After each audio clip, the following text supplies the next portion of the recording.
पूरे देश भर की सुरक्षा एजेंसियां हाई अलर्ट पे चली गई है। इन सबके बीच बिहार से एक बड़ी खबर आ रही है। कहा जा रहा है कि बिहार में आतंकी एक बड़ी गतिविधि को अंजाम दे सकते, इसका इनपुट मिल रहा है।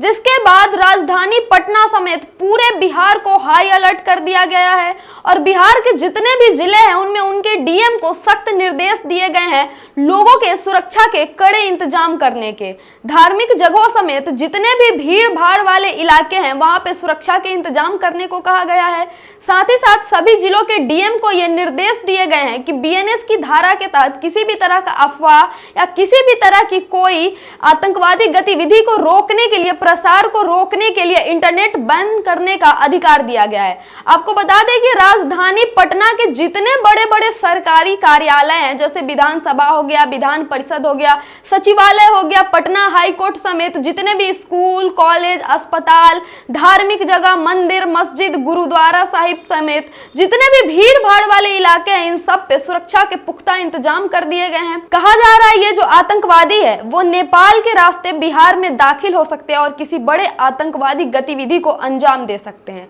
जिसके मद्देनजर बिहार की जिन जिन जगहों पर नेपाल से सीमा मिलती है वहां पे चौकसी बढ़ा दी गई है, वहां पे एसएसबी बलों की तैनाती कर दी गई है और पूरी छानबीन करके ही लोगों को सीमा से अंदर आने दिया जा रहा है। जैसे यहाँ बिहार का जो रक्सौल इलाका है वो नेपाल से अपना अंतर्राष्ट्रीय बॉर्डर शेयर करता है, तो नेपाल के सहदेवा, महदेवा समेत जितने भी जगह हैं और चेक पॉइंट्स है वहां पे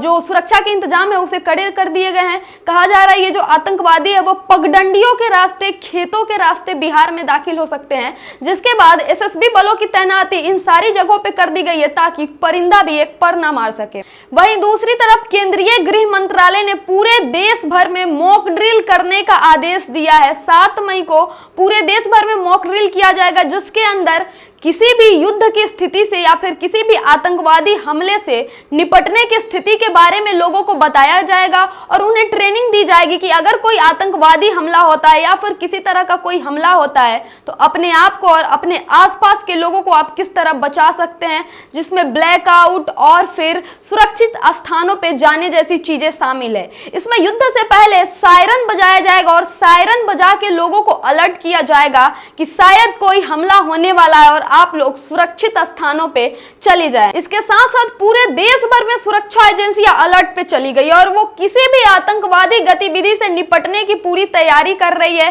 और इंटेलिजेंस पे भी खास नजर बनाए हुए कि अगर कहीं पे कोई इंटेलिजेंस मिलता है तो उस पे क्विक एक्शन लिया जाए। बाकी का इस खबर पे आपको क्या लगता है हमें कमेंट करके जरूर बताएं और सब्सक्राइब कर दें हमारे YouTube channel the diplomatic India को। ऐसे ही सच्चाई और वास्तविकता के साथ खबरों से आपको रूबरू कराते रहेंगे। धन्यवाद।